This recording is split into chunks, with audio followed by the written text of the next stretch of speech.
जय हिंद दोस्तों। आज हम बात करेंगे यूपी खंड शिक्षा अधिकारी भर्ती के बारे में। इससे जुड़ी हर जानकारी की चर्चा आज हम इस वीडियो में करेंगे।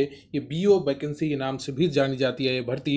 इसकी फॉर्म डेट क्या होगी, इसका सिलेबस क्या होगा, इसकी एग्ज़ाम डेट क्या संभावित हो सकती है और इसकी योग्यता यानी कि एलिजिबिलिटी क्या होगी, इन सब चीज़ों पर आज हम चर्चा करेंगे। लेकिन उससे पहले मैं आपसे रिक्वेस्ट करूँगा कि आप वीडियो को लाइक कर लें और चैनल को सब्सक्राइब कर लें। तो चलिए शुरू करते हैं। तो किसी भी परीक्षा की तैयारी शुरू करने के लिए सबसे ज़रूरी होता है कि हम उस परीक्षा के सिलेबस को और परीक्षा पैटर्न को समझ लें।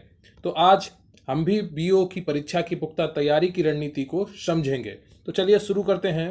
तो खंड शिक्षा अधिकारी की योग्यता क्या होती है, इस पर बात कर लेते हैं पहले। तो खंड शिक्षा अधिकारी बनने के लिए अभ्यर्थी को किसी भी यूनिवर्सिटी या बोर्ड से बीएड की डिग्री या समकक्ष होनी चाहिए। और इसकी समकक्ष अर्हता क्या बताई है बोर्ड ने कि वर्तमान में निकली भर्तियों के अनुसार अभ्यर्थी को बीएड की डिग्री होनी चाहिए।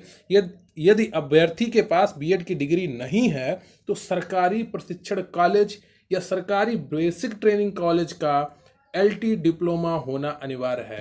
तो अगर आपके पास बीएड की डिग्री नहीं है तो आप एलटी डिप्लोमा से भी इसका फॉर्म भर सकते हैं, लेकिन वो सरकारी होना चाहिए। तो इसकी योग्यता क्या हो गई, बीएड या सरकारी LT diploma. Graduation post graduation तो आपने पढ़ा ही होगा, बीएड मेन है इसका। तो इसकी चयन प्रक्रिया क्या है, तो चयन प्रक्रिया में 3 चरणों में होती है। पहला प्रीलिम्स होता है, प्रारंभिक परीक्षा। दूसरी मेंस परीक्षा यानी कि मुख्य परीक्षा। मुख्य परीक्षा इसकी रिटन में होती है। और तीसरा इंटरव्यू। ठीक है, तो तीसरा क्या है, इंटरव्यू। इसके बाद आते हैं, हम बात करते हैं कि इसका मिनिमम क्वालिफाइंग मार्क्स क्या है जो प्री के लिए है। ठीक है, तो न्यूनतम योग्यता जनरल के लिए 40% है और SC ST रिजर्व कैटेगरी के लिए 35% है। तो आपको कट ऑफ कितनी भी नीचे जाए 40% से नीचे नहीं जाएगी। इसका बस इतना अर्थ है कि 40% तो आपको मिनिमम जनरल में लाने ही पड़ेंगे। और इसके अलावा प्रारंभिक परीक्षा पाठ्यक्रम क्या है, इस पर हम विस्तार से चर्चा करते हैं। 2 घंटे का समय मिलता है, 120 प्रश्न होते हैं जो 300 अंक के होते हैं प्रारंभिक परीक्षा में यानी कि प्री परीक्षा में। इसमें आपको सामान्य विज्ञान पढ़ना पड़ेगा और भारत का इतिहास, सामान्य विज्ञान और भारत का इतिहास, भारतीय राष्ट्रीय आंदोलन, भारतीय राजतंत्र, अर्थव्यवस्था एवं संस्कृति, भारतीय कृषि, वाणिज्य एवं व्यापार, जनसंख्या पारिस्थितिकी एवं नगरीकरण, ये सब भारतीय परिप्रेक्ष्य में आपको पढ़ना है। विश्व भूगोल तथा भारत का भूगोल और प्राकृतिक संसाधन, आधुनिक राष्ट्रीय तथा अंतर्राष्ट्रीय महत्वपूर्ण घटनाक्रम, सामान्य बौद्धिक एवं तार्किक क्षमता, उत्तर प्रदेश की शिक्षा संस्कृति, कृषि उद्योग, व्यापार एवं रहन सहन और सामाजिक प्रथाओं के संबंध में विशिष्ट जानकारी, प्रारंभिक गणित हाई स्कूल स्तर, अंक गणित, बीज गणित व रेखा गणित। तो आपका मैथ भी आएगा, इसमें रीजनिंग भी आएगी और सामान्य ज्ञान भी आएगा। सामान्य ज्ञान में आपको सबसे ज़्यादा ध्यान देने वाली चीज़ यह है कि इसमें पिछले बार जो पेपर हुआ था तो उसमें करंट अफेयर का तो वेटेज था ही, साथ में वहाँ पर उन्होंने यूपीजीके का भी वेटेज रखा था और आधुनिक भारत से भी काफ़ी प्रश्न आए थे। जो आधुनिक भारत का इतिहास है उसमें राष्ट्रीय आंदोलन, आजकल परीक्षाओं में राष्ट्रीय आंदोलन से बहुत ही ज़्यादा प्रश्न आते हैं जो 1857 के स्वतंत्रता संग्राम के है उसके बाद से। तो चलिए देखते हैं आगे क्या है। तो मुख्य परीक्षा पाठ्यक्रम क्या होगा, सामान्य अध्ययन का पेपर होगा पहला और ये समय 3 घंटे का होगा, पूर्णांक 200। इसमें वही भारत का इतिहास, भारतीय राष्ट्रीय आंदोलन और भारतीय संस्कृति, भारत का भूगोल, भारतीय राजनीति, भारतीय कृषि।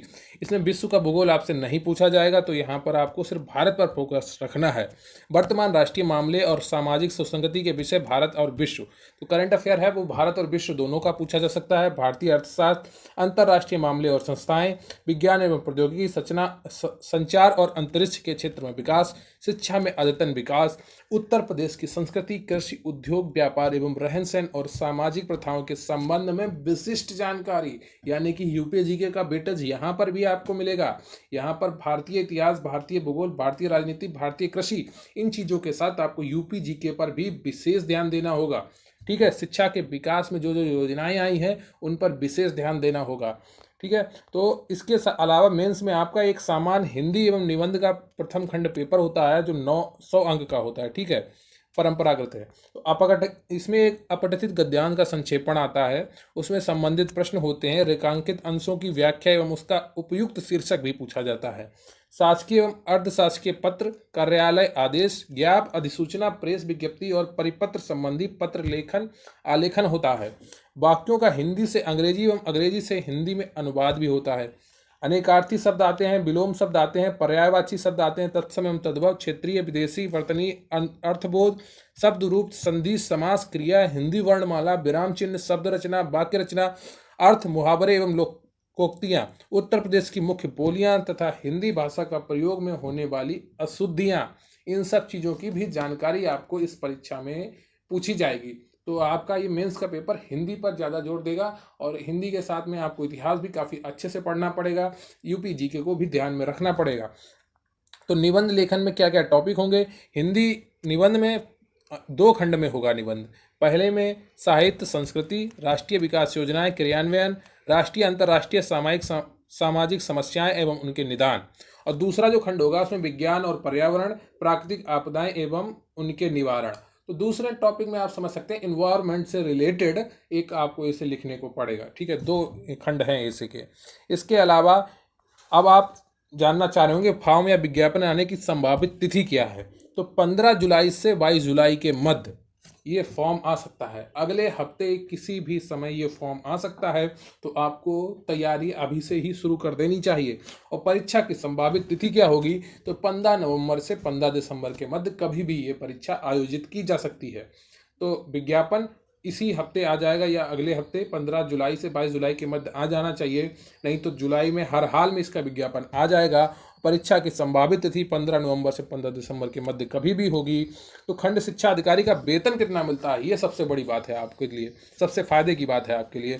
तो इन पदों पर अभ्यर्थियों की नियुक्ति के पश्चात ग्रुप सी गजेटेड होती है, ये गजेटेड पोस्ट है। वेतनमान 9300 से लेकर 34,800 और ग्रेड पे 4800 रुपये प्राप्त होगा। तो इसका पहला वेतन आपका 50,000 से आसपास 50-55 हज़ार बनेगा जाके। ठीक है, 55-56 तक का बन जाएगा आपका 4800 ग्रेड पे में फर्स्ट वेतन आपका। तो आपने इस वीडियो में यूपी खंड शिक्षा अधिकारी भर्ती के बारे में सारी जानकारी ले ली है। आपको चैनल सब्सक्राइब कर लीजिए, वीडियो को लाइक कर लीजिए, अच्छा लगे वीडियो तो अपने दोस्तों को शेयर भी कर लीजिए जिनको बीओ की परीक्षा देनी हो, और आप अपनी तैयारी पुख्ता शुरू कर दीजिए क्योंकि बहुत ही जल्दी ये फॉर्म आने वाला है और इसका पेपर भी बहुत ही जल्दी होगा। क्योंकि आयोग अब जो उत्तर प्रदेश लोक सेवा आयोग है अब बहुत ही तीव्र गति से कार्य करता है, समय समय पर सारी चीज़ें करता है, लेकिन पता नहीं कब यूपी SSC आयोग भी इसी तरह कार्य करेगा। तो चैनल को सब्सक्राइब कर लीजिए और वीडियो को लाइक कर लीजिए। Thank you. जय हिंद, जय भारत।